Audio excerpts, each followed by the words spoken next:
High বন্ধুরা, প্রথমে আমার এই ভিডিওটা দেখবেন, উপরকার ভিডিওটা। ইনি হচ্ছেন একটা ক্যান্সার পেশেন্ট। আপনি বলেন কি কি সমস্যা? আমি ওখানে ট্রেনের ধারে লাইনে দাঁড়িয়েছিলেন, আর ওখান থেকে ব্যাগে এরকম জোর করে ঢুকে আমার ওখানে সাইডে আমার ব্যাগটা পেয়ে গেছে। ইনার নাম হচ্ছে আব্দুল হাকিম, বাড়ি সলুয়া। ইনার বাবার নাম হচ্ছে হাজি শামসুল হক।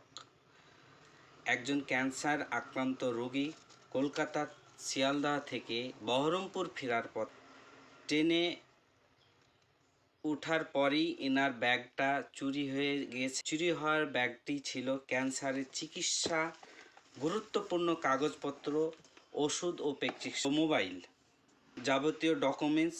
এই মুহূর্তে উনি চরম বিপদের মধ্যে আছেন, কারণ সেই ব্যাগে থাকা ডকুমেন্টস ছাড়া তার চিকিৎসা করা সম্ভব না। চিকিৎসার পুরো প্রক্রিয়াটাই থমকে গেছে।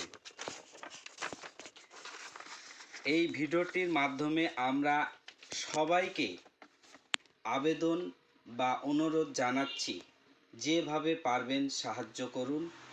ভিডিওটি যতটা সম্ভব শেয়ার করুন, যেমনভাবে পারবেন শেয়ার করুন। হয়তো কারো চোখে পড়বে বা ব্যাগটি হয়তো কেউ পেয়েছে। একটা শেয়ার হতে পারে কারো জীবন রক্ষার কারণ।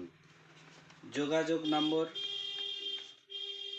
9733832320। দয়া করে সোশ্যাল মিডিয়াতে শেয়ার করুন এবং মানবতার পাশে দাঁড়ান। আপনার একটা শেয়ারে একজনের উপকার হতে পারে বা তার হয়তো বড় কিছু সাহায্য হতে পারে। মেইন বিষয়টা হচ্ছে ক্যান্সারের পেশেন্ট, তার ডকুমেন্ট ছাড়া চিকিৎসা হবে না। সেই ডকুমেন্টসগুলি ছিল সেই ব্যাগটা হারিয়ে গেছে। আপনারা দয়া করে শেয়ার করবেন। আমার ব্যাগটা পেয়ে গেছে, টান দিয়ে জায়গা রাখছি, বললাম না জায়গা রাখতে হবে না, তো জোর করে দিয়ে একবার ঝেড়ে পালিয়ে গেছে। ওই ধাতি বন্ধ, এইদিকে বন্ধ করা ছিল। কি কি ডকুমেন্টস ছিল আপনার? কি কি ডকুমেন্টস ছিল? আমার ডকুমেন্টস ছিল আধার কার্ড, ভোটার ছবি, তারপরে তারপর প্যান কার্ড, আর যত রকমের ছিল। কিসের রোগী আপনি? ক্যান্সার রোগী। বাড়ি কোথায়? নার্ভে হান্ডিকা।